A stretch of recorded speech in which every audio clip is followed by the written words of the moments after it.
Live. Welcome back, everybody, to Thunderleaf Games this week. We appreciate you all who are joining us live and those who are joining later. Welcome to Humblewood with Thunderleaf Games. We're playing our Humblewood series again while we take a little intermission from our usual cyberpunk stream. And for the time being, we're exploring what it is to be cute, fun, cartoony little woodland creatures, right, everybody? Yeah, cute, fun, cartoony. Also full of rage. Mine was for like 30 minutes. So. Hey, she's still cute and fun and cartoony. She's adorable. Yeah. She's been put into a world of extreme violence. And as we throw you all right into that, we'll come back to thanking some of the parties that help us. Let's just launch right into some brief introductions of who we are, who we're playing, and at the same time, what is our character's favorite woodland sporting activity? And as we established, there are some sports leagues in Humblewood last week. So why don't we start with Amy? Because I think Amy already had a great idea, and it'll make everybody else a lot harder. Yeah, that's me. What are we doing? Just introducing our characters? Great. Yeah, so I play Clearrun. Yeah. She is a Jerbeen, which is a little mouse in Humblewood, and she is just like 2 days into adulthood, very young, very naive, sweet, simple gal. And she's really into the underground cutthroat world of crocheting. Awesome. Like Those grandmas high-speed will crochet. stab you with a needle, like Crochet books are intense vicious. competitive crocheting. All right. Any volunteers like to follow that? I'll go next. Sure, why not? I am Greg, and I am playing Orbis the Raptor. He was part of the Alderheart Guard, but something went wrong. He got hurt, and now he's on the other side of things. His favorite sport is still nut hurling. When he was a cop, he was a coach for the local nut hurling league, and we got a bit of a preview of that last week. We saw one of his young students who has met some fame. All right. Who wants to go next? Mike or Ray? I'll go. So, hey, everybody, I'm Ray. I'm going to be playing Ember, who is our barbarian Strick. And her favorite sport is actually highlight, but she plays with the heads of victims. And there went the cartoony nature. That was my first actual choice, and then I went crocheting. Really? Yeah. I love that highlight or crochet. Yeah. That tracks. All right, Mike, Yeah. certainly last but not least, our cyberpunk DM. Beat that. And who you playing now? Now I am playing Tallow, our Vulpin cleric, and I think he's into burrow racing, which I see being this kind of underground relay sport, kind of going through and around some of the tangles of roots and vines down in the Undercity there, and probably enjoys watching the little prey critters scatter a little bit more than he should, but All right. I have a question about the burrow racing. Are they like Yes. sentient burrows, or are they like the wild boys? like through the little holes that they dig, those kind of burrows. Oh, Not like okay. I thought you meant Yeah. like donkey racing. Oh no. That'd be interesting too. I'm picturing your little dude here on a donkey riding through town chasing down prey animals. Maybe we'll need to invent burrow jousting. Done. Donnie, I hope you prepped for burrow jousting. I'm ready. That was like the first thing I did, Probably smart with us. Well, with that wonderful introduction to everybody, let's take a brief moment. Thank One more, sir. You. Yeah. Oh. You I was matter, like, what on Donnie. earth are you talking about? Oh, geez, I didn't realize I was going to have to answer this. Oh, always. Yeah. Okay, so it's gonna be I'm Donnie, of course, your usually favorite med tech, but instead tonight in control of everybody, which is exactly where I like to be. And in terms of my favorite league, since somebody stole the one I actually came up with, Hey, give me an out. I'm gonna take um, it. we're probably gonna have to go with ooh, elevator diving. It's kind of like, base jumping, except you use the elevators of Alderheart. It's highly illegal, but if you get away quick enough, the cops can't get there. I imagine it's very popular among the flying squirrels. All right, so couple quick thank yous then. So of course, Sirenscape brings us our soundboard, and we've got Kevin McLeod from incomtech.com who provides our intro and outro music. Definitely both are great sources for your home game or anything you may be doing that otherwise requires some sound. So check them out. And otherwise, we're going to be playing Hit Point Press's Humblewood. So just feel free to check out Hit Point Press for some great 5th edition modules. We might actually be bringing a floral dragon to the late streams, which of course brings us to the next thing. Some of our other shows. Please make sure to like and subscribe so you catch Ray's rave reviews on Sunday and Wednesday nights at 9 p.m. And then I do Donnie Does It Painting Edition on Wednesdays. So a great place to just unwind in the middle of the week. So feel free to catch us there. And in that, we will move into. We also started recently doing gaming tip videos on Fridays, so those drop every Friday afternoon. Absolutely. Yep. So many reasons to like, subscribe, and share with a friend because that really helps us out. Otherwise, yeah, I think we'll take off into the woods again tonight.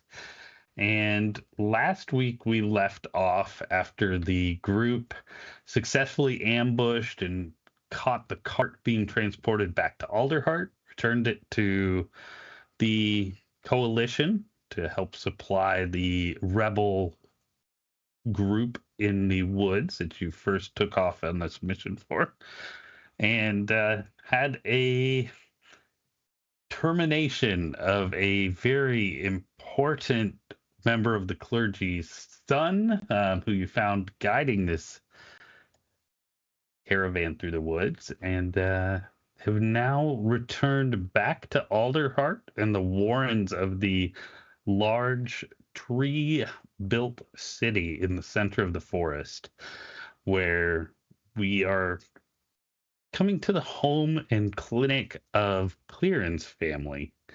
And as you make your way through the warrens to get to this area, it's a pretty seedy part of town. Things are worn, paint is peeling. People may look a bit rough, but there is a sense of community, and insides and outsiders are definitely important distinctions in this neighborhood. And Amy, why don't you tell us about your home as you're approaching it? So Clearrun lives in what is essentially like a tenement building, but the whole lower level is kind of where her family stays, and the front half has been converted into a clinic. So her and her parents and occasionally her older sibling are tucked into the back room for the living space, but the whole front end is the clinic and is free and open to anybody that needs help in the community. There's also when there's supplies, a food pantry, stuff, basic resources to help people out as they need. Her mom is medically trained and really just kind of oversees and runs everything within there. And her dad is just kind of going about doing supply runs, just trying to keep everything afloat as best as possible. And so there's just a lot of like in and out and hustle and bustle and coughs and cries and all that stuff that you would hear in a clinic. In your perspective, is this built into like the trunk of the tree, or is it kind of a freestanding building out of one of the large limbs, or kind of built into the roots? Is it kind of dug into like maybe an earthen embankment? I kind of picture it like within a like Petra, but in roots. Does that make sense? Like it. Okay. Totally cool. Yeah, so that would totally make sense that you'd find kind of this larger building kind of opened up into the woods, this small entry at the bottom of it marked kind of with open doors. And is there any signage for the family clinic on the outside of it? There is a little painted on kind of red cross, but very much peeling, and people just know at this point. It's just the place everyone in the neighborhood just kind of knows where it is. Yeah, checks out. And there's definitely a lot of people around. This is a very busy working neighborhood as well. So there's always passerbys, and you do see a couple people coming in and out of the front of this building. But I turn it over to you all. How would you like to proceed with tonight? Mom. She fully runs in. It's just like, Mom, Yeah, and you see where this are you? this mouse, and I think if the rest of the group's following closely behind, you see a mouse that definitely looks very much like Clearrun. Just a little further along on their journey, but looking at them, you can definitely see that this is Mom here that Clearrun is running into. Oh, Clearrun, you're back. We didn't expect you so soon. You've been working so long. Mom. And I just jump up and hug her. And then I'll kind of whisper in her ear as I'm hugging her, like, I think things went bad, but I think I did good, but I don't really know what happened, and I'm a little scared and also confused, and a lot of stuff happened, and can I just stay with you tonight? Oh, of course, dear. You're always welcome home. You can always come home. And I brought supplies. We did get supplies. That was good. Of course it's good. I'm sure whatever you did is wonderful, Clearrun. You can tell us about it tonight over dinner. I do have a patient I got to get back to, but I'm so glad you're home for a little while. We expected you to be gone longer, but just so great. And she kind of reaches over and hugs you again before like zipping off to the back room, where they've got like a little exam room or something. The team is very efficient in all the worst ways.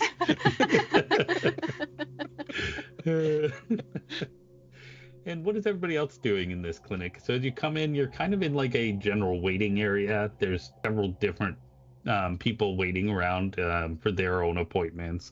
Probably some young kid with like a busted elbow, and like, a couple lower down on their luck people maybe looking for some help and treatments there. Gets taken care of in this local community clinic. You do see a kind of elderly male, Jerbeen, at the front desk, kind of filling out notes and orders and in supply books. And of course, Clearrun recognizes Charlie, her father, over there. But what are the rest of you doing as you enter into this world? I think on the way here, Horbus had put on that disguise kit. I think we talked about that last time. Yep. And what did you look like? He wanted to make himself look not like himself. Like, he's not trying to change his species or anything. He's trying to make himself, I think, look like a bit of an older, maybe more down on his luck, raptor. Wearing a bald cap to look more like a vulture then, right? I think much more the hood up kind of thing, kind of not making eye contact with anybody, kind of. These are the streets he used to patrol, so he knows a lot of people down here too, but in a very different relationship. Sure. I think Ember's probably like looking at all the patients in the clinic and speaking about them, but not to them, and loud. So she's probably like, that wound does not warrant a trip to the clinic. You need to go home. I'm just like, that wound is far too significant. You should pray to your god. I can only assume that's to like the little mouse boy with a broken arm, like, and he just goes into a panic.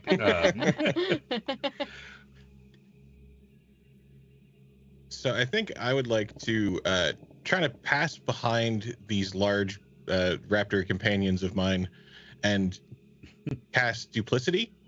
So the fake me will kind of go out into the front and try to like distract people by like juggling poorly in front of people. And I would like to try to reverse pickpocket someone and slide some gold in their pocket. Nice. Okay, Aww. so let's first get an acrobatics check. It's gonna be great. Yep, that's a 3. 3. So yeah, I think that's part of your distraction is like you go out there and start juggling and like, you know, stuff flew everywhere.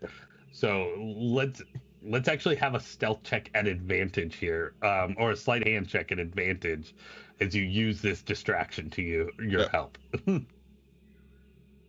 That's a 12. A 12. It's certainly not bad. And how much are you trying to get into this person's pocket? So I'm going to slide 2 gold. Right. Yeah, I think with out of the 50 that I stole last time. Robin Hood. Yeah, no, I think that's perfectly reasonable. I think probably is like you dropped all the balls everywhere. Like one of probably the mother of the young mouse with the broken arm, like steps over to help gather up the balls and leaves their purse right on the chair, and you boop, boop, a couple coins in and move to get the balls back from her. Oh, thank you. Like, yeah, and then as to your advantage. Yeah, and then kind of walk by the little kid after walking away from the purse and kind of tap him on the back and cast Cure Wounds. Nice. And how much did that heal him for? That is a terrible roll, but for 5. 5. Yep. And being that he's just a commoner child, he actually you tend to like his arm is in this sling, and like as you do that, he gets up and like his mom was like probably tossing you a ball and he like snags it out of the air with the broken arm, and his mom's like, yeah, you acted like that was really hurt. Timmy, come on, we're leaving now. What's Ember's response to this mortally wounded kid just getting up and grabbing a ball? The prayers have That's some worked. tough love. His God is gracious.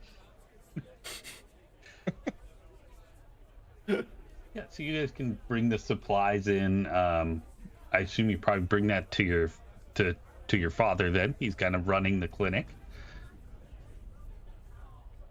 Yeah, I just go up and silently with him scoot my head kind of under his arm and just tuck myself under and just stand silently.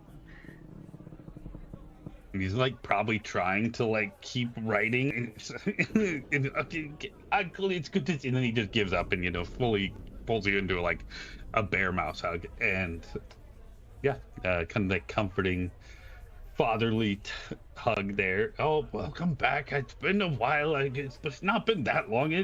I've got work too. Like he's a little uncertain, of course, and but yeah, he's very busy. But he's like, "What? You said supplies? What? I need to keep track of the inventory. We got to keep this accurate. A well-run supply room is a well-run clinic." Papa, we will get it. We always do. Hush. I think Horbus is bringing in crates and trying not to make eye contact. Where do you want this? In the back, and he points kind of there. Set it at the end of the aisle. Now, don't put it on any shelves. Otherwise, it'll mess up the system. Just right at the end of the aisle. We'll file it ourselves. As you say. And he'll kind of go back there and he'll start one at a time moving these crates in. And he's like, that's an awfully big raptor you're hanging out with, Clearrun. Are they okay? You remember Horbus? Horbus? You brought Horbus in here? No. Well, he kind of brought himself, to be fair. Can I do a As bad as they perception? say.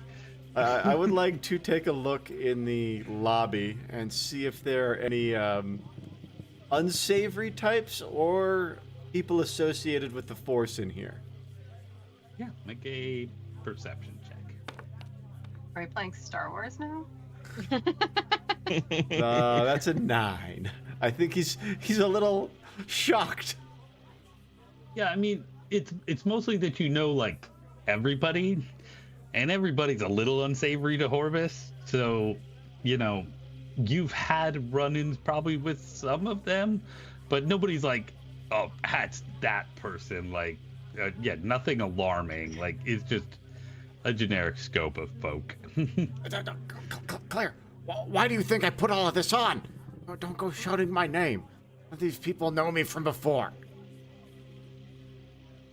I just thought you wanted to be fancy. This is a nice place. I'm sure it is. I have some people in the city who I'd rather not know I was here.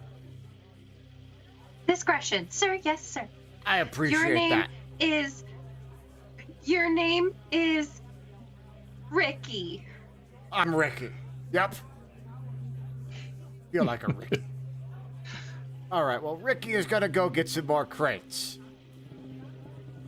Is Ricky safe to be around, Clearrun? Is that the kind of people that are involved with where you're working?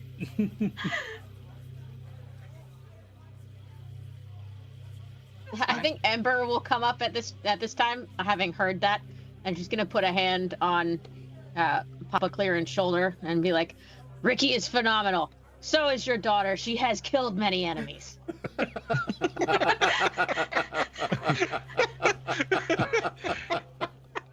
He's going to pointedly kind of ignore this and be like, definitely going into a little denial mode, but you know. I've had a long day, Papa. Yeah, do we need to just meet And she me just in the back presses room in and harder, yeah. yeah, she's like, he's probably gonna try and like escort you away to like one of the exam rooms and like, you know, wellness check here, like Clearrun. If you need us to get you an out, I mean, Blink we've twice. got contacts, and you know, we can always get in touch with Mick. He knows how to get people out of the city. I mean, I don't know what you're involved in exactly. I know you were very excited about the cause, but you know, we support that. But they seem pretty dangerous. She will just speed run through the whole story to her poor dad. And she's just like crying on this table and just spills everything. But then like shows off the skull that Ember gave. And be like, but I think I did really good. Well, you acted to protect your fellows in arms. It sounds like, I mean, that guard was going to kill Horbus, and you saved him. That's honorable. I mean, you should be proud of that. And I mean, it sounds like they kind of made that decision on their own. You weren't involved in, you know, executing that poor young strig. But It was really bad, Papa. It was kind of the worst thing I've ever seen in my life. I mean, And like that's even worse than Walter's gout. I mean, it was like really bad, Papa. yeah, that's. I mean, you're sure we shouldn't get you out? I don't want to look weak. Mm-mm. Well, sometimes it takes the strongest Jerbeen to stand up to those they are close to. I mean, you've got to make them see that was, you know, wrong behavior. I mean, you are supposed to be saving the realm. You know that really nice lady that comes every other Tuesday to talk to the people that are a little upstairs? I think that maybe we should invite Horbus over for dinner that day. Maybe all of them? Maybe. Okay, well, I think if you Tella's think we can actually help pretty them, good. I think she should have dinner with them. okay, well, I mean, I can reach out. Maybe we can make that happen. You know, like I said, normally Thursdays, but I mean, we could probably get her here certainly tomorrow, maybe even tonight. I mean, this seems important.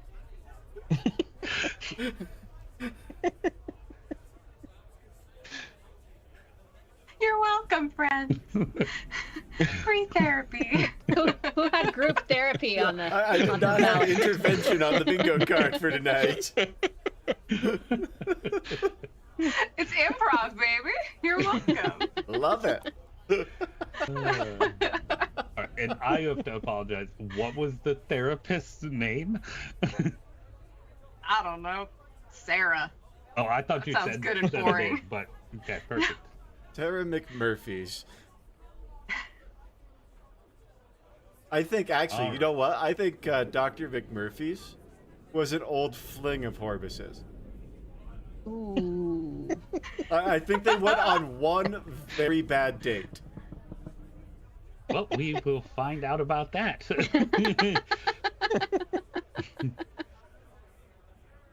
So yeah, your father is kind of very comforting, very concerned, but very comforting, and lets you know that you acted honorably. You don't have anything to be ashamed of, and let you know that he'll try and set up a dinner for tomorrow night with Dr. Sarah McMurphy.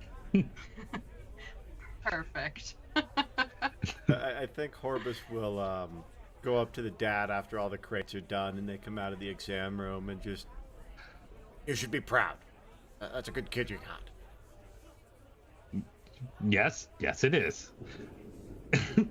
Very much like, that's all I have to say to the law. He's used to this. And he's going to go out and post up and just kind of... He doesn't want to look imposing. He's gonna try and blend into the surroundings out front. He's seen enough people that were trying not to be seen. I think he's just gonna sit out there and kind of watch, make sure this little part of his town stays safe. For sure. And what is Ember and Talos doing? Talos? So we're done at the clinic here, yes? Yeah. Yeah. Ember's probably looking for a bar. All right. Anybody else joining, Ember? As soon as he sees her going toward the bar, yes. That's safe enough for now. I'm not getting paid. Fuck this. All right. And yeah, especially with Horbus taking the lead, you would find yourself shortly heading to Tailfeather Road. And the aforementioned Lusty Rooster Inn. Trademark pending. Is that like our Bourbon Street? 100%. Hell yeah. That's the Lusty Rooster Inn. That's an amazing name. And Horbus would certainly know this place. And of course, it's especially famous here because you get to come see the one, and as you walk in, you see the one and only Bantam Betty. Only at the Tailfeather Road location, where you can see Bantam Betty and enjoy a hot meal. This wonderful chain of inns is famous throughout all Humblewood, and unfortunately mostly the Punchline. It's Gallus Run, the local wild fowl of Humblewood, hens and chickens and guineas. This Gallus Run establishment is known for their attractive hens dressed in too tight of tops and too short of shorts. A must-see destination for the bird folk and humble folk alike. They only come for the food. No one comes for the food. How are the wings here? Oh God, That do is we eat sick, wings? sir. That's the question I'm asking I everyone. don't know. Did you hear a commercial for Lust on the way home? No.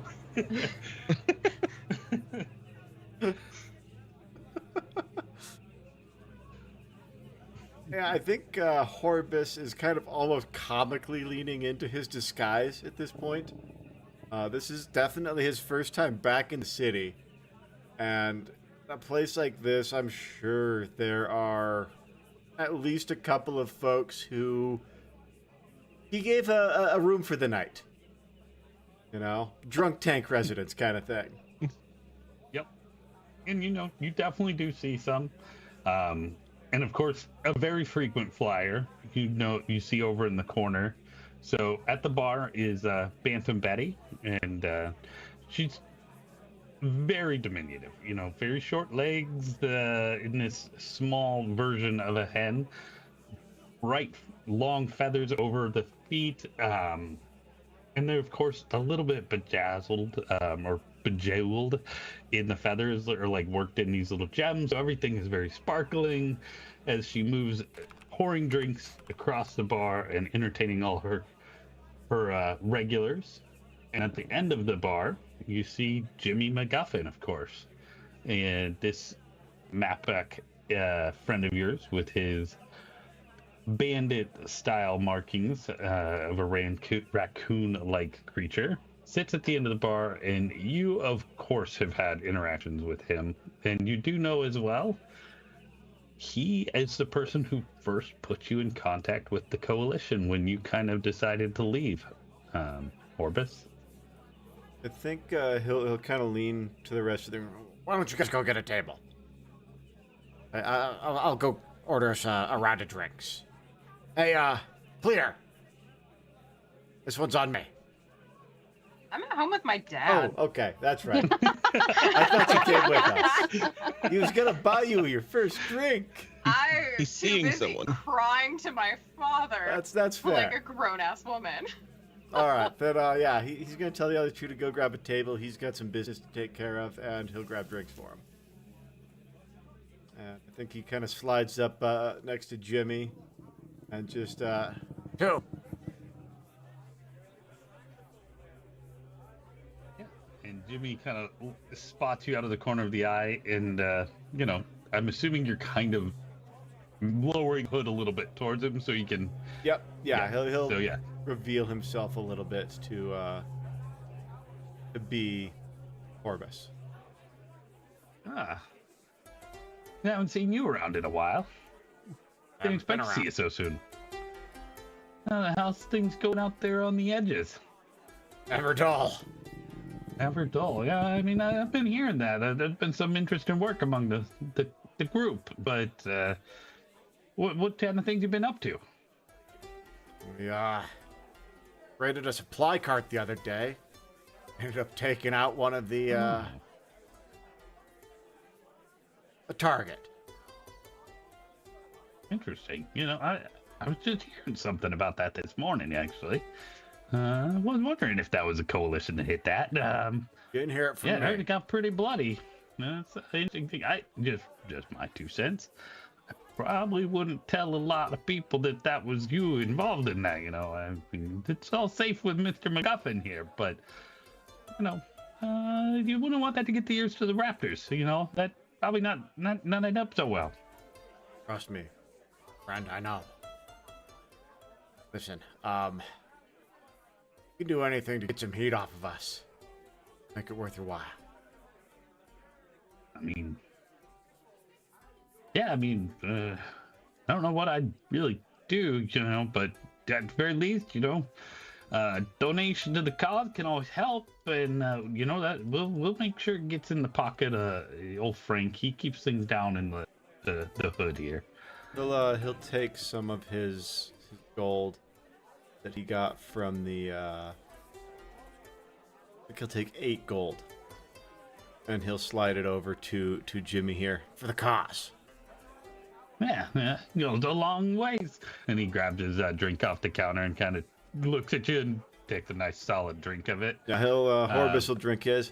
Just, for what it's worth. Those raptors hate it. When, the little folk break bad on their turf. Might be able to get some eyes off of us that way. And, barkeep, give me 3. You got it, Toots. And Phantom Betty swings some bottles around, flips two, and then pours a drink real quick, and then slides them down the counter at you. All right, Betty, you're the only one who can call me Toots. And he'll pay and tip and take the drinks to the table. All right. Yeah, you can probably subtract a silver a drink. It's pretty cheap around here. So as you return to the table, you find your friends in a table in the back room. Back at the very back of this tavern, there's a couple of booths of people who seem to be very intently crocheting and in a little backwater probably crocheting match.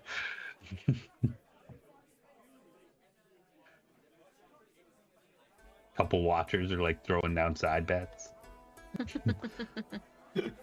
Did you see that, Pearl? Oh, it's a double half. I imagine there's this scarf that just has F you written across it, and some really spicy grandma just going nuts. Some other ladies crocheting a dick into hers. It's competitive and spicy. Well, I think especially at these establishments, they have people knit onto the same scarf. So it's who can finish the next feat in a couple minutes. But it's a long story of Grandma G was here and I was just gonna say, they're knitting the G strings for the performers. It's full circle. It's very sustainable. This is not performers. These are waitresses. Thank you. Like a Hooters? You don't have to pay wait staff as much as you have to pay actors. Waitresses do not approve of that attitude, sir. It's not my attitude. Well, I hope you're tipping the real ones in real life well. I don't go out for food in real life, but I always do tip. Okay. Derail the campaign. Folks, tip your waiters and waitresses and wait people. That's all. Tip them. All right, so what's going on at the table? I think Ember's probably actually on her third beer. Horbus took way too long. So she got her own, and she's probably watching the crocheting intently, asking questions. Is it Very speed related? distracting. Do you have to get it done quickly? Is it more phallic, more points? How does this work? Yes. Make an insight check for me there.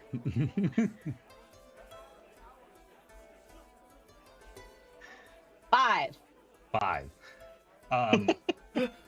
You're getting really good betting advice here, and you're feeling like you can come out of here really rich based on what this person is telling you about competitive underground crocheting. So, yeah, no, I mean, you see this one here is a sure thing. They're going to knit at least 3 feet in the time frame.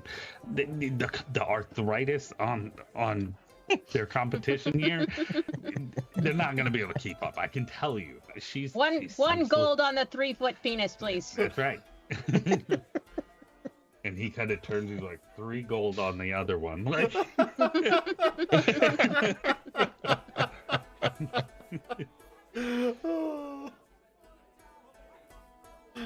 Yeah, that gold is gone, just fortunately. She got some new arthritis cream, the competition. 3-foot dung got smoked. Thank you for that, Amy. I knew I could count on you. You're welcome.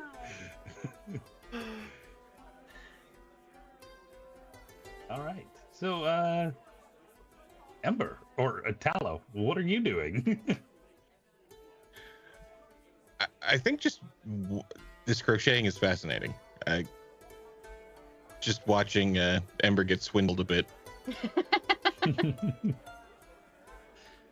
Probably edging her on. You're like, no, it's a good bet. You're encouraging her? As handing you a drink. It's a sure thing, Horbus. More power to you, Ember. This should be a fun night. Yeah, you all kind of pass the afternoon here in the Lusty Rooster. Of course, coming up offering variety of good deep fried snacks, mostly involving cheese and spicy vegetables.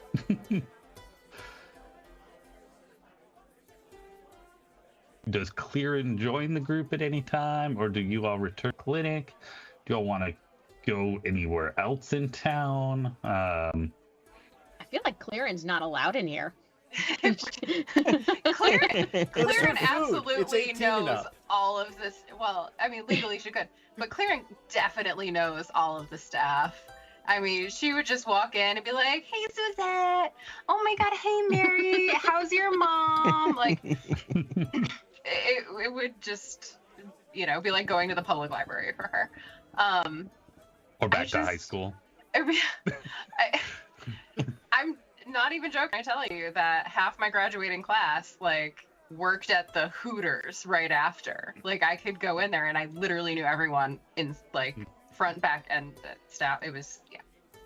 That's how you subside where I'm from. A lot of the regulars at the Lusty Rooster know them front and back well. Yeah. Is that how you subside there? Hope those people are doing well now. Probably. I don't really care. We are animals. Who milks who, Donnie? Yeah, what kind of Who cheese is milks this? What kind of cheese, Donnie? I need to know more about the world that we are in. There are variations of, there are humble folk and bird folk, and there are animals. So we have established there are boars and. So it's boar cheese. Yeah. That's fine. Yeah. I would have just completely gone right back into work mode, rolled up my sleeves, and would have spent the rest of my evening with mom supporting patients and doing that back at the clinic. And it would, just if anything, to kind of remove the memory from the last day and a half and get back into something that feels more normal and makes more sense. Yeah. Where did the rest of you find lodging, by the way? Were we not invited to stay with Clear's family? Because that's kind of rude. At Wooden Petra. Would have been. For sure. We would have found you a place. Yeah, then there's probably a drunk Ember just bull in a china shop, her way through the clinic, trying to actually be quiet, but it's bad. I picture her kind of stumbling, singing through the streets as her arms, shush, you're too loud. We need to be quiet. People are, the raptors on. You don't want me on you. And at this point, Sybil comes out. It's like, yes, and this calming motherly woman comes up to Ember and grabs this hulking string barbarian gently by the hand and quietly leads you back. No, it's fine. We've got a bed here, and she leads you into the stock room, where they've set up 3 cots, very small cots for you in this, because there's not a whole lot of room. The majority of this building is dedicated to the clinic. So yeah, they found you space. It's very kind of them to do so, despite the fact that they do live in a small one bedroom apartment here in the middle of Alderheart's forest. But that's fine. You guys had a bunch of gold and could have stayed somewhere else, but they're more than happy to have you. She's definitely dropping those kind of backhanded motherly comments the whole way. She's Catholic too. Wow, it really is my mom. What's up, Kathleen? How you doing? She's never gonna watch this. It's fine. Aw. My mom will, though. I know. Aye.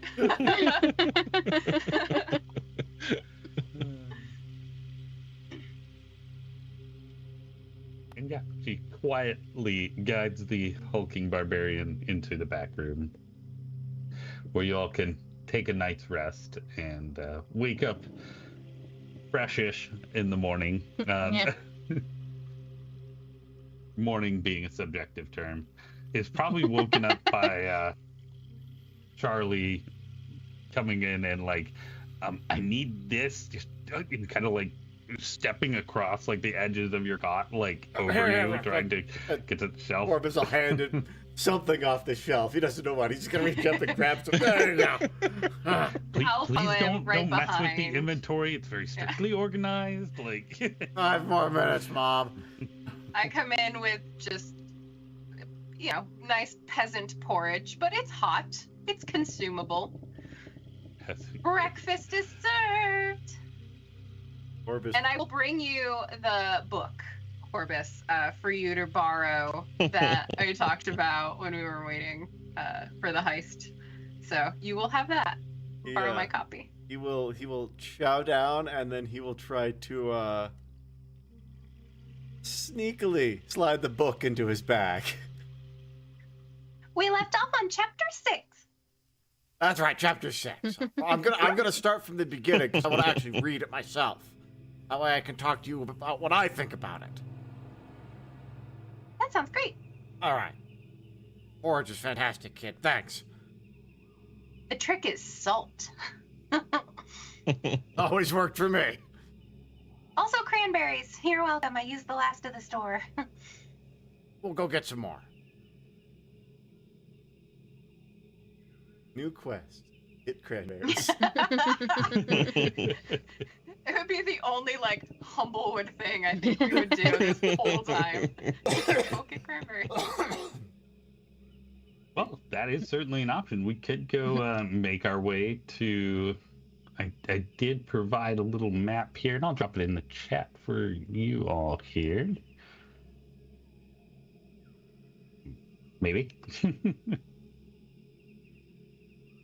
Of Alderheart, and we can use this to. I might be able to drop it in the chat. We're down in the under, right?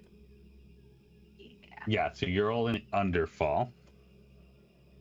And we have the bright hollows above, but you would certainly know in terms of getting supplies and cranberries. The trunk market is going to be a good source for anything you may need.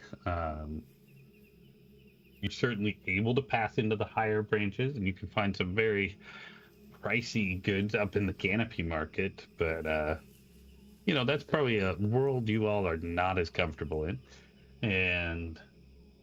But yeah, there's a couple interesting places to go, depending on how you all would like to best work to support the coalition here in Alderheart. And Clearrun is just night and day from before yesterday, or when she met you all in camp. It was very much she put everything into how she looked and how she presented herself, and she just really wanted to give a good impression and be strong. And after the events that occurred, she's just nothing matters apparently, and is basically in a bleach stained Backstreet Boys t-shirt and a pair of Wranglers that it looks like she just straight up dug the roots herself. And it just every day, whatever, this is what we do now. It's fine. Laundry day fit. Yeah, basically. I think does Clearrun have hair? But like long hair that would be combable? Not super long. Okay. Just it's like a little mop on top. Okay. I think he's going to gonna ask your mom for a brush, kind of away from you. That's something. Papa Orbis. That's something that the mom would like. Here you go. Yeah, I mean, it's just a brush. There's probably a hairbrush in the house, I'd assume. Hey, kid. Here. Run this through your mop. Trust me, you'll feel better. It'll give you some sense of control. World might be a little crazy for you right now, but focus on what you can control. Your hair, gonna ruffle it. It needs some control right now. Yeah. It looked really good 10 seconds ago, but thank you. You're all right, kid. You're brushing the bangs across one eye, I'm assuming. Like, Emo right, emo left. The Justin emo Bieber right, look. emo Yeah. left.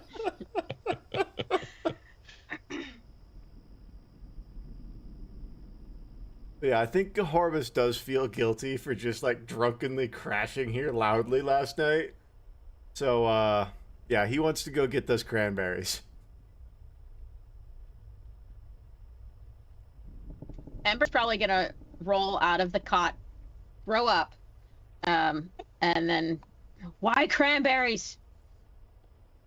Shouldn't we be fighting something? We're fighting the lack of cranberries. The last of the clinic's cranberries are on the floor right there in front of you, Ember. Well, we've got to replace what we used. It's an odd place for them. I aggressively hand you a bucket and a mop. You don't want Charlie to see that. That's his name, right? Yeah. Greg says that, not Horbus.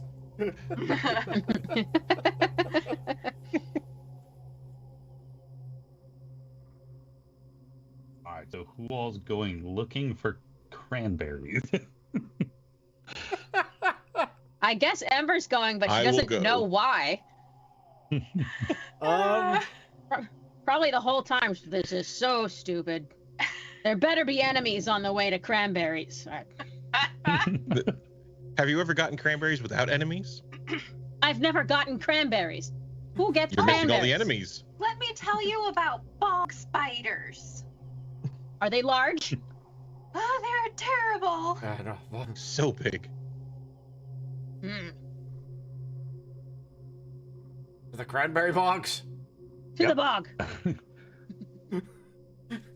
yeah, So Horbus, being Welcome, familiar Donnie. enough with the city, is definitely aware that much easier than finding a bog, which there are bogs in Humblewood, quite the distance away, that much easier to find cranberries just a short elevator ride away up in the trunk market. Wait, we're just purchasing the cranberries? No, the There will be bog no is spiders above to us. fight? The bog is above us. Fear not, Ember. And as you approach one of the elevators, you would probably notice that coming down from the higher levels of the tree, down here to the base and exit of the city, is a full kind of unit of raptor soldiers led by a Corvum leader of some sort. And this is a full, Horbus would definitely recognize this as like an actual military unit being dispatched out into the woods from the city. going to very much tense up and Change of plans, team. Clear. Go back. Tell your family it's lockdown time. Other two, you're with me. They're here for no good. They're here to hurt someone. Here we tail them. Perhaps they're hunting the spiders. They're hunting something a lot softer than spiders, Ember. Hmm. They're down here hunting the people who live in the Warrens. Then we hunt them. Exactly. Make a perception check. you see a very kind of hungry look come over Horbus's face. And that's 10 on my perception. The 10, even with the 10, you would notice that this patrol is geared up for travel. They've got like large bags on their backs that they're transporting with them. It's not certainly like a city patrol. They're off into the woods somewhere. Is there a kind of known point that they would be leaving the city from where they might stage? Yeah, of course. I mean, there's just the main gates to the city, like kind of where you would take the elevator here. This is kind of like the bottom of the trunk. The warrens are kind of built into the root system of the tree. There's some exposed areas, but you'd meet the elevator at like basically ground level of the trunk. So you'd kind of come out of the warrens and walk right up to that. And you do, looking around, probably see a couple other units that are staging, preparing to be dispatched from the city as well. There's probably 2 or 3 of these groups. Okay. But it looks like none of them are going to be staying in the city. Yeah, they don't look like set up for patrol. Like, usually that's left to a kind of lower class of the military regime. These look more like probably like the equivalent. They're not perch guard, who are kind of the elites of the corpsmen, but these would be like the actual soldiers, whereas what you're used to encountering would be like, the reserves. These look like actual military members, but probably not the top tier guard that are usually just found in the canopy protecting the Corvin Council. But yeah, definitely not a city patrol. I think then what he wants to do, instead of having told Clear to go run and warn her family, Let's follow them. There's far too many for us to take out. But that's a roving party. I think they might be sending that out to look for the conclave, to look for our camp. And if it is, they need to know. And he wants to kind of try and get to the gate ahead of them to see if he can hear their mustering out orders. Yeah, certainly can. And while we're here in this kind of main traffic area, why don't we have everybody make a just general perception check for me? 14. 16. 6. And did you want another one from me, or is this the same one that I already No, we'll had? leave yours. Okay. Yeah. So Horbus kind of takes off heading for the gate, looking kind of stake out. And the rest of you, while you're standing, kind of wait in the elevator where you were, you actually overhear somebody making announcements nearby. It's probably like a central location. Somebody's over banging a sign into a nearby pole, and next to this person is somebody. Attention, anybody with information regarding the whereabouts of this Loomis, please come forward. There is a reward for information about this missing Loomis. If you know anything, please come forward, either discreetly or openly, and we will reward any validated information leading to the apprehension of anybody involved in the misappropriation of this Loomis. And you all would see on the poster a rendering of Sapling Albert. How much is the reward for? They are not publicly announcing it, per se.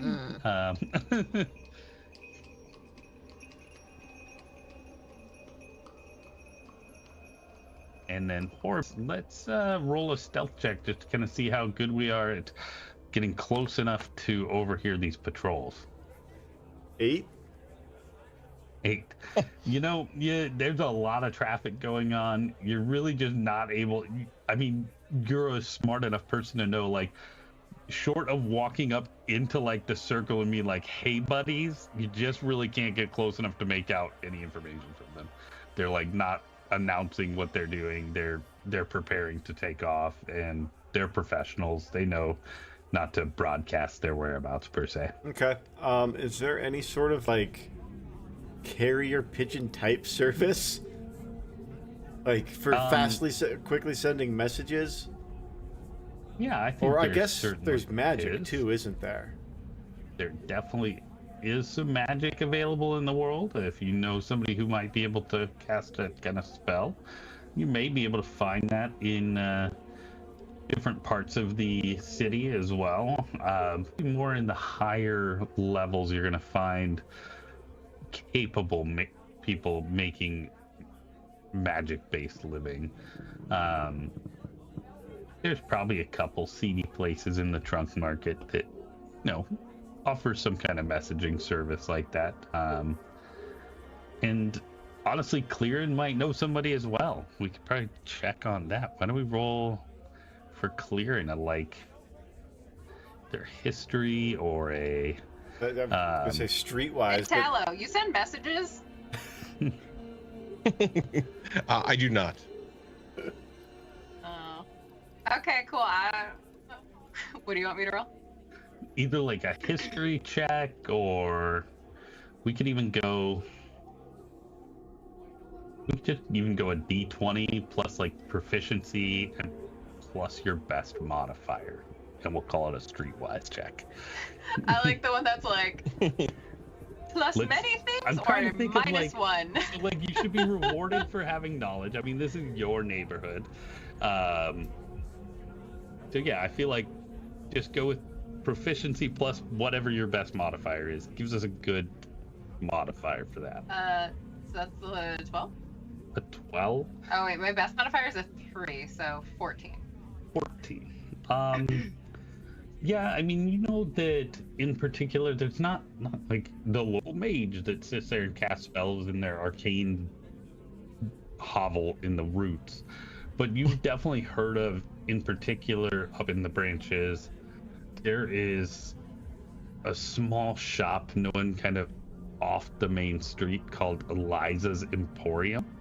That's, she's always pretty mystical. She might know something, be able to get word out. And we give her free treatment for her athlete's wing. And she's really lovely. We could definitely go there. You trust her, Clear?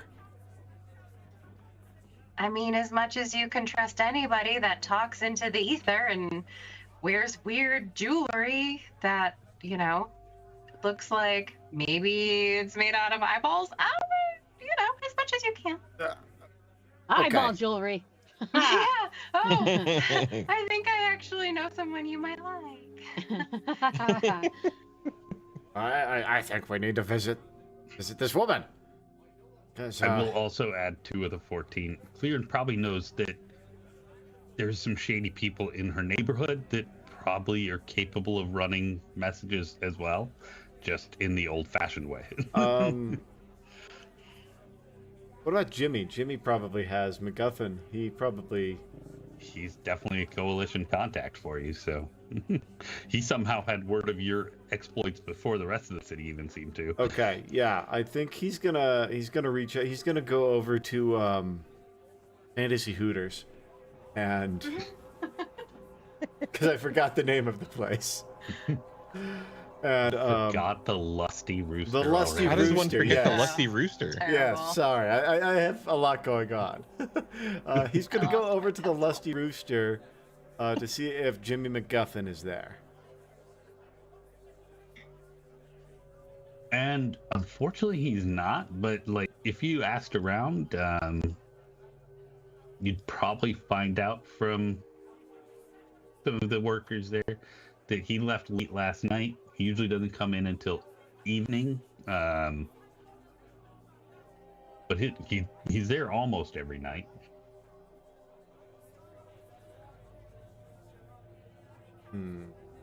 They're probably doing like prep work. Like it's still so early in the day that like they're like really weirded out by somebody coming in at this point. Like, what are they doing? Like, Would I have his address? Like, would I know where he lived from our time, my time working this beat? So you probably know his hangouts. You know he's in a certain neighborhood, but he's the kind of person that probably doesn't advertise too much Okay. what home is. I think then he's gonna try and hit the morning haunts in this neighborhood, the breakfast spots, the bodegas, that sort of thing. Because he needs to get a message to the coalition camp. Because heat is coming their way. Yeah. Is everybody just tagging along with this, or what's everybody else doing? I want to meet the eyeball lady. It was a very valid option. Clear, why don't you and Ember go up and meet the eyeball lady? And then Tallow and I will see if we can't track down Jimmy. That way, we got redundancies. And Ember, you get to meet the eyeball lady. I swear to God, I think sometimes it still blinks. Oh. Okay, now I'm jealous. I want to meet this eyeball lady. Somehow I think the eyeball will find us. Okay, now that just makes me uncomfortable, Tallow. Because you're probably right. Yeah. All right. Tap him on the back and then put my hood up to mimic his. Split the party. Hoods up. When and where do we meet before we run off all willy-nilly with no way to... Like the olden Back at the times. clinic in 2 hours. Planning and thinking ahead, Ray? I'm trying a new thing, you guys. Oh, okay. You're just trying a new thing.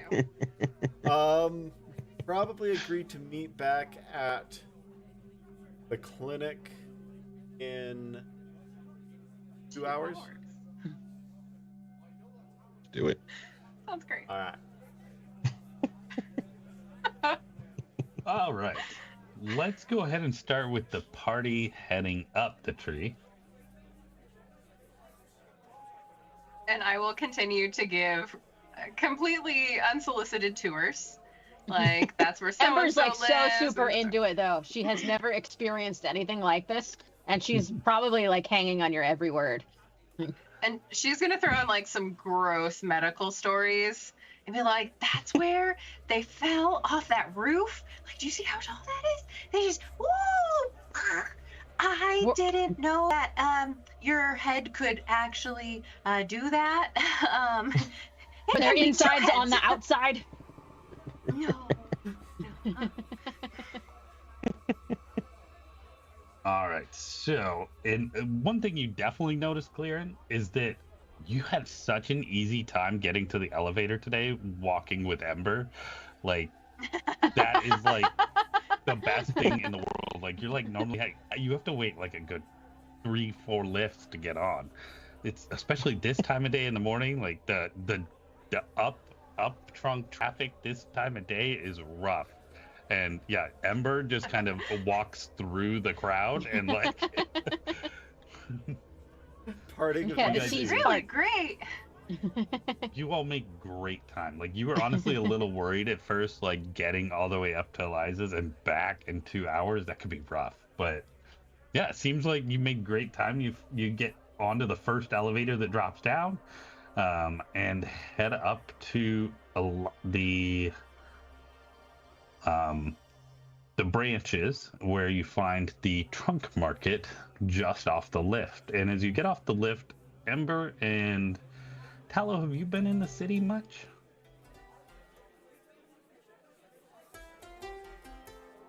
Tallow? No. Yeah. So yeah, you two would definitely be kind of like overwhelmed a little bit at this point, because this market is like the craziest little pop-up bazaar immediately off the elevator. There are tons of little shops built of just basically like a table and some poorly cobbled together stands, occasionally covered in mostly cloth, very temporary, and they are packed side by side. There's some that are like official businesses where like all that you can really see is the doorway going into the trunk of the tree. in between two more stands, and there's all sorts of smells of delicious food carts in this area, and there are just people everywhere, people hawking wares, and it is just a cacophony of sound, people, and interesting trinkets to be found. And I just grab your feathers and off we go. We have to stop first and get a gift for Eliza. I have found it just makes it better. And you have to try this. It's called a meat tornado, and you just strike me as the kind of person that would really want to eat something called a meat tornado. Yes. It's like, you know, Both the Ember turkey and leg wrapped in bacon, shoved in some other like turducken situation, deep fried on a stick, obviously. Obviously. As all good food is. This is what. Did you get one too? Because if you didn't, I'm going to share my meat tornado. Because this is amazing. A warrior's You have meal. to have some. I'm just gonna like shove it in your little mouse face. Like, "Consume." I will take a thank you bite. Usually I prefer like a gentle meat sprinkle as opposed to a tornado. Meat sprinkles also sound delicious. These samosas are also very good, but very spicy. Ground beef meat sprinkles? I guess. I think they're called Bacos. And then too. I'll get some tea for Eliza to hopefully make her more amenable to whatever random shit we're about to ask her. Yeah, you walk up to like this stand, and it's got this like really ancient crow-like woman, Corvus woman, and her feathers are like going white at this point. She's so old, and yeah, she kind of like hunches over and kind of brings forth, "This is the tea you want," and slides it on the counter and doesn't even ask, and just like reaches for money as you're like pulling out your bag. Like, there's no option of you're buying this as you come to the stand, and you're leaving with it and you're paying. That wasn't a question. That was a statement. Exactly. Thanks, Gertrude. Pleasure as always. Yeah, we've met. Interesting. And just kind of turns back to her shop and looking for the next victim to walk up. I didn't actually know who that was. I just made up a name. Her name's Gertrude. Isn't that wild? Does this go with the meat tornado? No, but we have one in the clinic. It's made with mushrooms and not the kind of leaves, but it makes everything feel better. Oh. That goes with the meat tornado. Make everything feel better. Mushroom tea and meat tornado? Yeah. Yeah. Anybody else procuring anything in the market here, or wanting to get a gift for the mystical woman you're about to go visit? I'm gonna go in my bag and I'm gonna pull out a bunch of enemies' bones, and I'm gonna look at Clear and be like, "Would she like these?" And I'm just holding just piles of bones. These are good, yes. Look, this one is a tooth, and it's very pointy. Honestly, actually, I think you're kind of spot on. This might be really good. Yeah.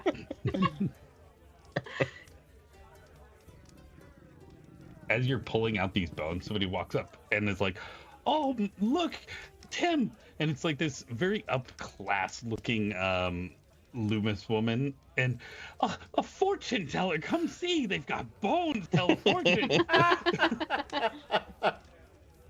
Yes, you are so fortunate that you caught us in between on our walk.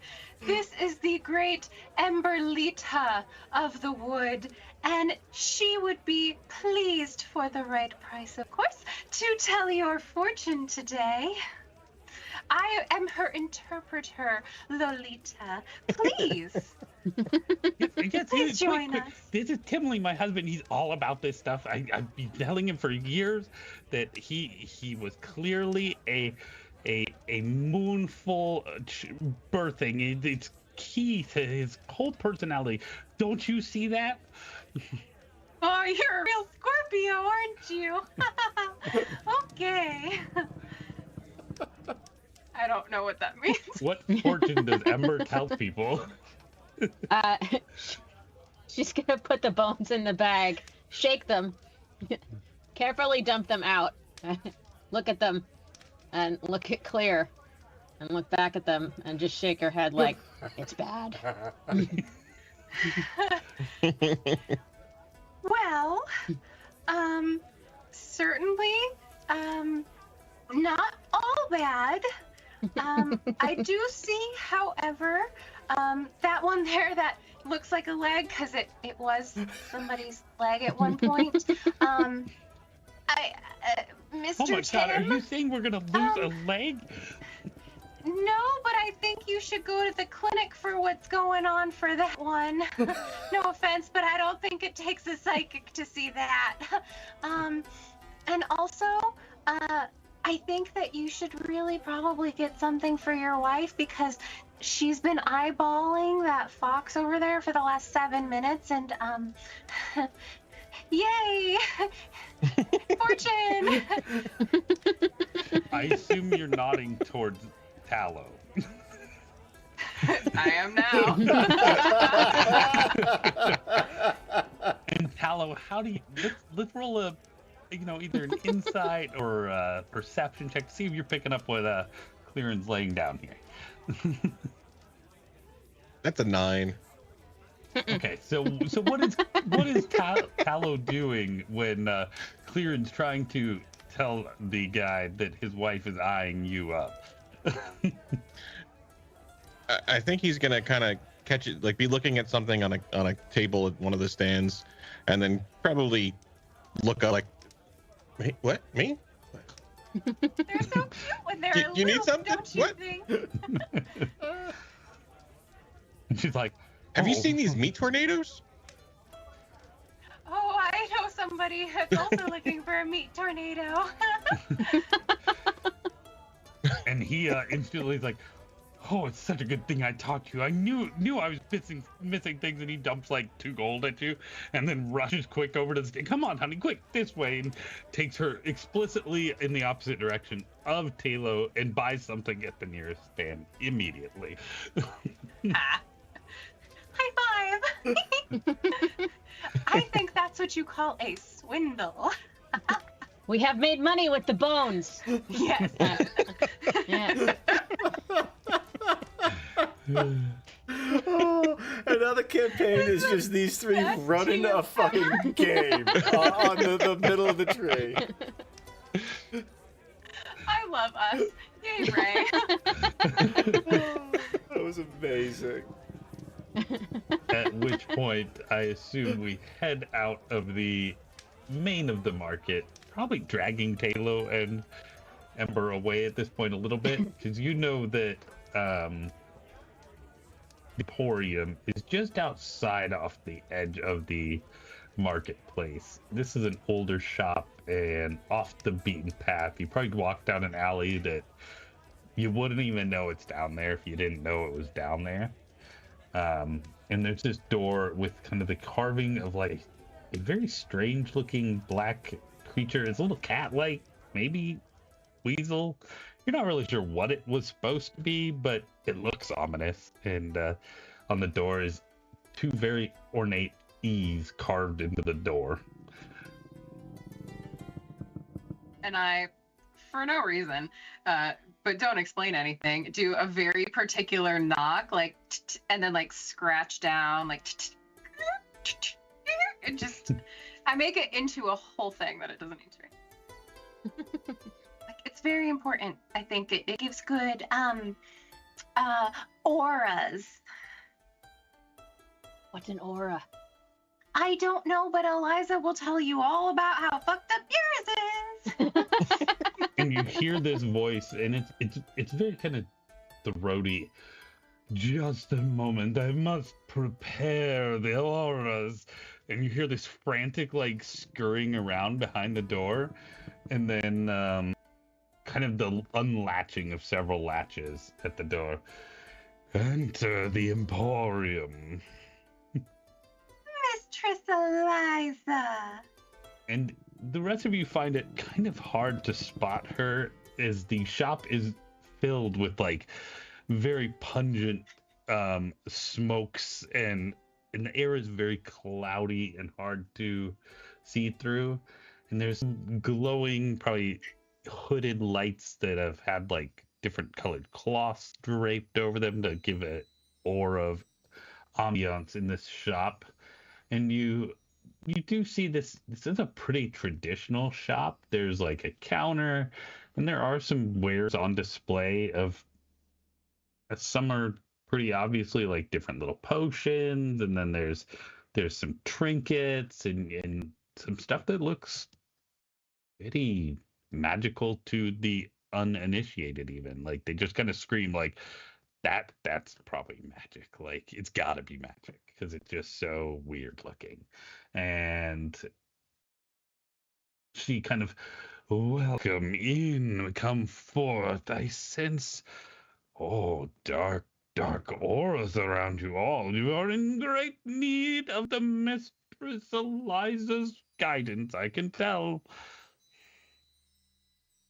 That's probably true. I brought you tea. Ah, an offering. Good. And she gently takes it from you. Come in, and I shall brew us a cup, and you're a good young Jerbeen. And so as you all kind of get a closer look, she is a Jerbeen as well, but definitely a little different looking than Clearrun. And this Jerbeen has very long, narrow feet, kind of short and top heavy, and the way she kind of stands is much more built to, like, they always look like they're about to jump into the air. This would look very much like kind of a desert mouse type of build, but very aged as well. You can see kind of like some graying fur at the temples and around the ears, and very sharp eyes darting around in each of you. What do we do? Give her the present. Oh. She's kind of, ma'am, and hold out a wad of bones. That probably sort of bow a little bit. Oh, very respectful. And she takes these are good quality. It's been a while since. Is this? What is this? Oh, well, there are lots in there. We've got some chicken, we've got some boar, we've got some strigan, some raptor. I don't know what this is, but it's pretty cool looking. Look, it's got, like, chunks out of it here. Interesting. Oh, yes, mighty portents in these cracks, I see. Oh, yes, come in. And who else do we have? What was your name? Yeah, Ember. Ember, very good. The spirits were whispering that to me, but it was coming through as an image of just a spark on a flame. Interesting. Clearly a portent. And next, who brings out our offerings? Oh, you two aren't there. Yeah, Never Horvis mind. is still down in the warrens. She's a blind person. Yeah. Yep, so she guides Ember and Clearrun into her den here and takes you to a small table. Cloth drapes around it. It's very kind of soft feeling, and sit. And these chairs are definitely undersized for Ember, but Clearrun sits quite comfortably at the table, and she shortly after brings over some tea made from the offering of Clearrun. And what brings you to my shop today? How can I help you? We need need a little of your mystical assistance.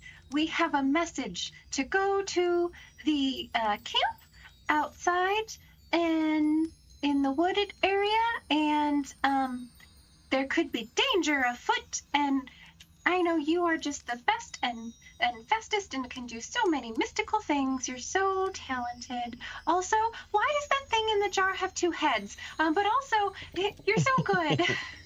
Ah, you have good taste. That's the figurine of wondrous power. Two Corvus heads, the heads of Corvus-born twins, preserved and harnessed for power. This thing is of great value. Yours only for 250 gold pieces. Well, I will make a sharp mental note of that. You have been to my clinic. You know I will never see that much in my life, but so cool. No, I see it in your future. Great things are coming for you, young Clearrun. Aw, that's comforting in a very uncertain kind of way. Thank you. Also, still love that necklace. So many eyeballs. So fun. And as you kind of reference this, like several of there's like a chain of eyeballs and like a couple open and some other ones closed. Oh. Yeah, and I will hopefully explain well enough that we do in fact want a message out to the coalition. Yes. And warn them. Interesting. And you know the name of the intended recipient? Clearrun sure does. I don't, but Clearrun sure remembers and will tell you who exactly was in charge of that camp. Yeah. So Benna, the Servin camp general, Benna Saradin. And yeah, so the proprietor here will offer to send a message for you. The message service, I can certainly commune with the spirits and they shall deliver this message surreptitiously, directly to the leader. Certainly uninterceptable. Only I and you must know the message, and that's all the further it will go. If you can grab it for me in 25 words or less, I will gladly send your message for you. Mere price of 15 gold. And I Do we just have look at 15 Ember. gold? Well, we just made 2. Do you have any like skulls in there? How Or many more eyeballs? bones would that be? And she's gonna pull out like another wad of bones. What is that in both? And as you mentioned this, she has kind of gotten up to get some tea, and she's slid open a drawer, and it just kind of like rattles as she does, as all this chunks of bone slide around in the drawer, and she just kind of dumps the bag in there and closes the drawer. I do have the head of our nepo baby. Would that fetch a fair price? I don't know how you- I feel about that. You have what? God. Do we have? I thought we left I it. do. At that person's I put it in my bag. Yeah. Wrote that into the inventory, but not how much gold you have. I love it. No It's idea how much important gold I have. things, honey. Oh shit! We did get Nope. a couple golds. No Damn it. idea how much Mike, gold I what have. did you tell me yesterday? And did I write it down? Shit, 5. So I have 7. I have 7 gold pieces. So I have You 4 should have 5 because I lost because one. that was your. Okay, you have 4. He did lose So one. yeah, Mike I made shared 2. some gold, but I 11. also think that you each got paid 10 gold for the returning the bounty to the camp. That sounds right. So then we have it. But still, Right. she would like the head. You do pull the head out.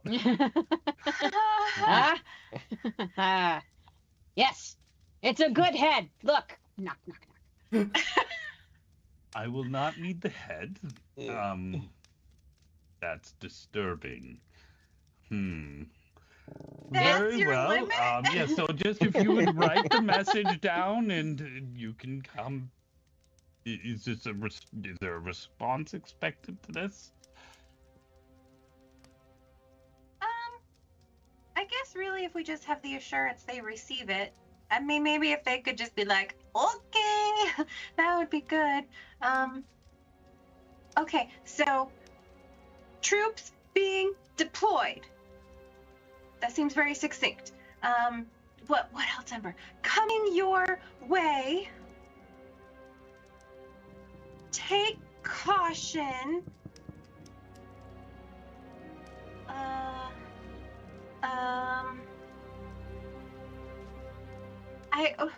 Is there anything else? Oh man, I really should have asked Horbus this.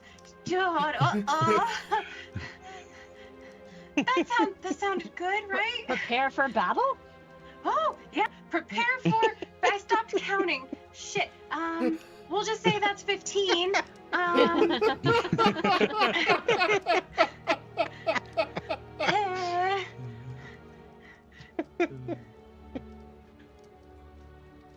I think that's Nepo good. baby head not worth anything. That's a good space filler. Yeah.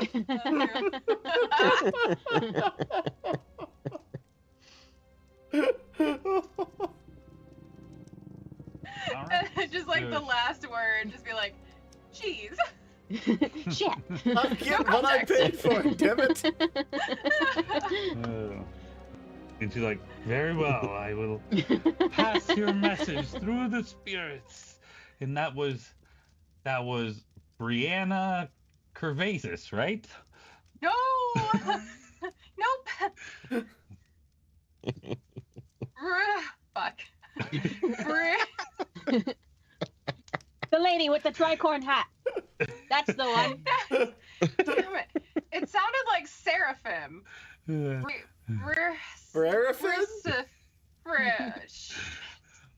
Clearrun says it very well and enunciates so that Eliza gets it perfectly. Benna Saradin, yes. That's Sarah. See? Sounds like Seraphim. Brenna. No R. Benna Saradin. Move on. I'm done. My brain is done. This is fine. This is what broke me. So she kind of like takes your note, puts it in her pocket, and then she does kind of go like white-eyed, like pupils roll back, and you do see like kind of a glow around her as she speaks these words to the ether, and then she kind of comes back and she says, they responded with, who is this message from, and why do you have a Nepo head? Would the Nepo head tell her who it was from? Yeah. That's like our signature. She would know. It probably was that, and why do you still have the Nepo head? As long as she got the first part of the message, that's probably the important part. It's fine. And at this point, like, she's like, very well, I've accomplished what you needed, and I passed the message. Now let me show you some of these potions. And she takes you over to the counter and starts showing you these different things, and like this elixir, and that's where we'll cut back to Horbus and Tallow. So you all were going patrolling, looking at all the dives, looking for Jimmy McGuffin, huh? Looking like the local donkeys and breakfast bodegas and stuff like that. All right, so why don't we have the two of you roll some, we can do history for like your local knowledge. We could do like investigation, for just kind of your ability to like follow clues and kind of find his location I'm here. going to do an investigation as well. Yeah, me too. It's an 18. Yeah, it's a 19. 18 and 19. I rolled a so yeah. natural 12, so mine's better. I have So a how plus does 6 this in buddy investigation. cop That's what this guy does. investigation go for us, fellas? I assume we are hitting the beat, busting punks, and shaking people down here for information, trying to find Jimmy McGuffin. But how does this kind of go patrolling through the neighborhood? How do you guys find the information of where Jimmy is? I think What does that look like? what Horbus's approach is he's just going in with his kind of street person disguise. Anybody see Jimmy today? Just acting like a local. Aren't you Fair enough. technically a local? He lived a little bit higher up the trunk. Oh, good for you. Somebody's fancy. He's learning to combat that. That's his journey. Yeah, I think I'm casting this guy's self to look kind of like a hoity bird, and kind of the same thing, like shoving people, being like, "You seen Jimmy? Where's he at? I know he's around here somewhere." So Just trying to do my best, like, terrible guard impression or perch patrol. Sure. And, you know, at first you're getting a lot of people, like, shutting down at this approach. Like, I don't know nothing. I don't know nothing. I don't know nothing. But eventually you come to the local, like, cop dive, and you find some, probably some old connections of yours from your days on the beat. Couple old retirees that get breakfast at the same place every morning, and one of them is a little bit more friendly to this approach. And like, yeah, you know, Jimmy's been crashing down at the docks. You know where old man Mick is, right? Yeah. Go see Mick. He'll get you in connection with Jimmy. He knows, he's got his thumb on everything that goes on down here in the hood. I appreciate ya. This one's on me, and he'll pay for the guy's drink. And yeah, so we can head to, it's a little bit of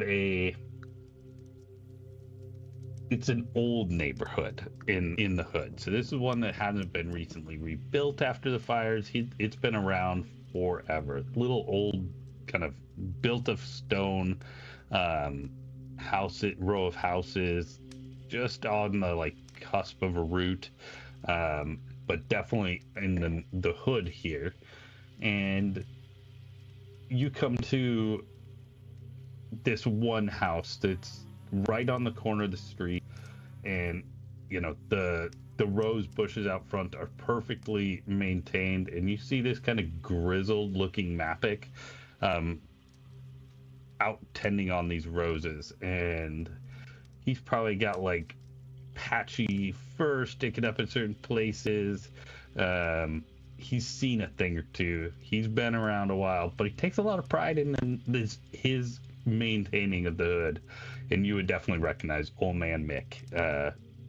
Kind of the place to where if you get in trouble, they might take you to Old Mick basement and teach you a lesson. But as long as you stay out of his yard and take care of the neighborhood and treat him with the right amount of respect, you'll be all right. Okay, I think Orbis is gonna go up to Mick. Sir? Yeah. What's a raptor doing here? He's going to take his disguise off. Asking for help. That's mighty big of you there, Horbus. I didn't expect to see you around. Thought we got rid of you. Yeah, so did I. But you know how it goes, Mac. Sometimes it just pulls you back in. You know, it's part of life. You choose where you want to live it and how you want to live it. Well, what are you looking for? I know you helped me out of that sticky one time, but so I guess I might owe you one. All I need is I'm trying to get a hold of Jimmy. I gotta get a message out, and I gotta get it out fast. All right, come follow me. Come on in. He lets you kind of swings the gate open and opens up so you can come in. He'll follow. What's your friend doing back there? You coming? Yes, sir. Come on, Tallow. And I will. Don't step on the grass. Take your boots off at the door there. Jeez, Horvis, what? Sorry. It's been a minute. I apologize. I've been out on the road. There's nobody as classy as you out there, Mac. He takes his boots off. All right, take a seat in the den. I'll be right back. He kind of leads you into this room, and it's got like the most well-worn recliner you've ever seen, and you know damn well you better not sit in it. And that he's got a very old-fashioned couch that was clearly bought by his wife way back, but it is pristine and very, very uncomfortable. Horvis stands. And he Mick kind of just goes back out the front door and seems to be gone for about like 15 minutes. And then shortly thereafter comes back in from the other side of the house, toting Jimmy. Jimmy, these guys are looking for you. You know them? Yeah. And Jimmy comes up to you and he's like, yeah, I know Horvis. I don't know this other guy. He's hanging around, I guess. Horvis, why are you looking for me? You shouldn't be calling me out like this. I hear you've been dropping my name all over town. Okay, well, I wouldn't be doing it if it weren't important, Jimmy, but I need to get a message out, and I need it out now. I need it to be faster than a troop. They're out for blood. What's the message? Raptor Did you hear squads anything are about incoming.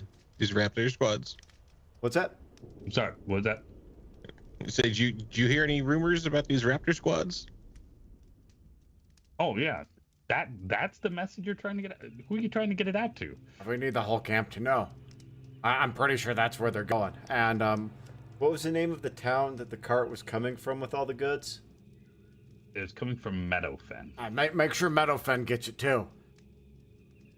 Yeah, well, that's you're really just way behind here. Didn't I tell you to keep a low profile the other day? I mean, they're being sent out. They found a whole dead patrol on the road 2 days ago.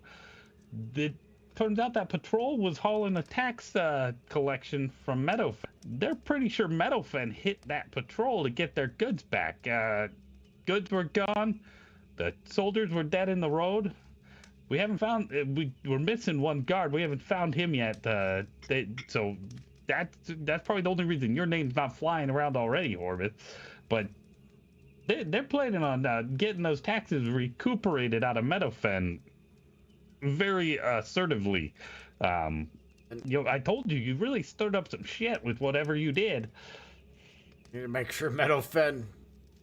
Okay, tell them to join forces with the coalition if they want to survive. This is. We sent word, but we're not in a toe-to-toe fight here. Those are serious patrols that got sent out. You can't just roll those guys. No, that's we need to make sure they know, because it's reaching a turning point, Jimmy. It's damn right. The only thing that probably is going to save them is finding out who did it. So. Oh, they're turning the screws on all of us if we don't start turning them back. If we don't start fighting against what I used to be, Jimmy, then there's going to be nothing left to fight for. Well, I'm the one that put you in touch with the coalition, but right now there's a lot of heat out there, and that doesn't help attract a lot of volunteers. Unless you're going to light a fire under these people, they're more scared at this point based on this aggressive assault here. You need to make them scared of what the council's going to do to them. We need to make them more scared of that than what's going to happen to them if they stand up. They've got a chance if they stand up, Jimmy. You taught me that. You're damn right. So how are we going to get the word out here? I mean, I share what I can, but I got to keep a low profile. Otherwise, they're going to put the screws to me for real. You know, if I show my face more than I already have, they're going to string me up for what I tried to do. They want my head. You got to send a rallying cry. I mean, how you got to motivate these people. I think we show them the head. Show them that these people can bleed. Show them that anyone can stand up to them, Jimmy. That the power's ours. There's more of us than there are of them. I don't know, man. You're just gonna go out there in the square and like, look, I killed him. Come kill the rest of them? No, we have to coordinate something. I agree. Look, I'll be honest. I know how to squash these things, Jimmy. I don't know how to grow them. Well, you got a whole team behind you. What was the coalition teaching you? They were using my skills. They needed a soldier. I needed a way to hurt Corvus. I didn't learn much. Same war, different sides. We've got to change it, though, Jimmy. I don't know. Tallow. I'm at a loss, buddy. This is on us. It is. They're gonna pay for what we did. We gotta stop it. We do. There's 4 of us, but we gotta stop this. We gotta fix it. I think the only thing. And then I think we need to add the council to Ember's pile of bones. we do, but we have to save Meadowfen first. We can't let them get hit for what we did. You're right, Tyler. I don't know how. We need to stop it. This is on us. Let's get the rest of the team and gear up and see if we can't get ahead of those raiding parties. See if we can't help them get ready. Set up some traps, something. You're right, this is... Their blood is on our hands. Thank you, Jimmy. Thank you, Matt, sir. Let's go, Tala. We got to start getting ready. We got a lot. And Mick kind of like, as you're leaving, he kind of walking you out the door. He's like, y'all stepped into it. But, you know, a false trail can buy you time. Maybe find some way to divert that heat. You can start a fire, bring it down on yourself, the way I see it. Or you can lead a trail. And a hunter likes to follow a trail. Right now that trail's leading to Meadowfen. Sounds like it may eventually lead to you all.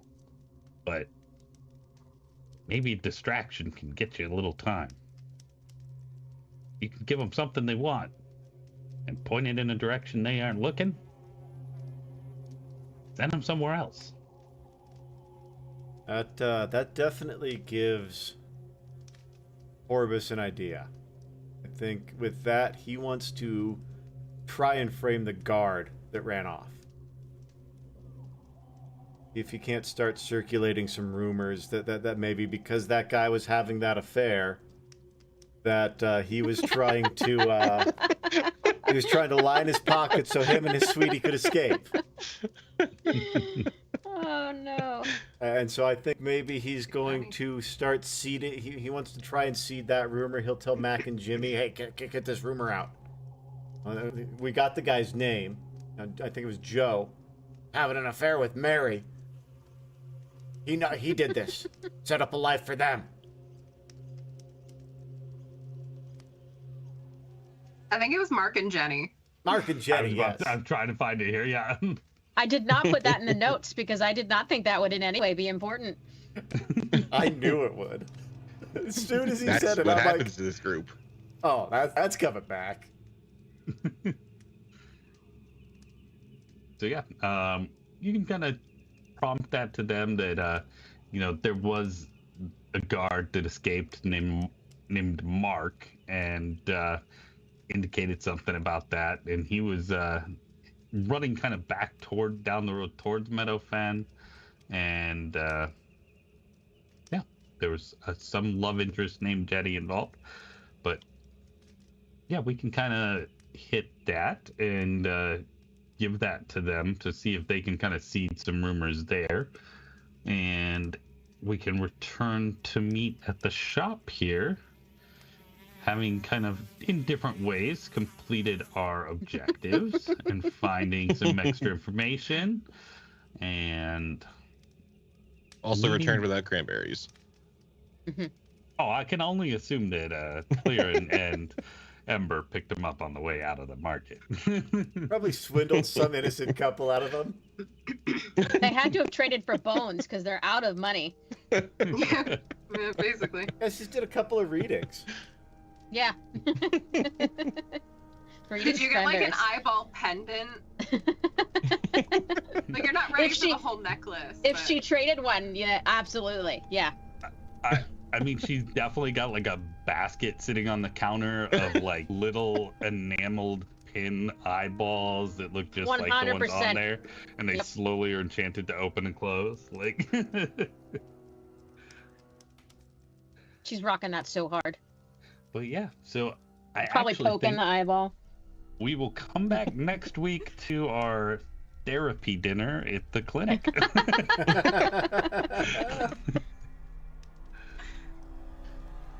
All the right. whole thing. Well, thank you, everybody.